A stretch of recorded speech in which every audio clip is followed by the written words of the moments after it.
Murat, Oh, Murat çay getirdim. Olya, tamam işte. Hey gelin. Niye de görülüp eştilen var? Eğerine bir adı tutular mı he?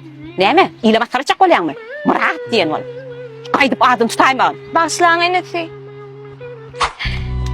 Edildim. Gelir vakit vereyim su eline. tamam. Olya. Ne mi? Evi diyen ol. Eviydim değil ya he? İyi güneşte ne mi diye? Diyemeyen kaydıp eştin mi? Olya, başlan enesi. Bırak hadi işin olur. Hocayın, öyüm hocayın.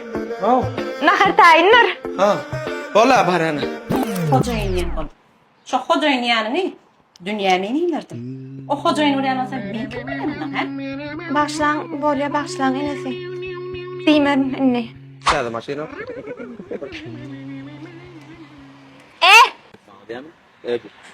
Bana diyor mu? Sana diyen. Var oğlum böyle. Ne ama yürüyordun mu? Ne bileyim başka.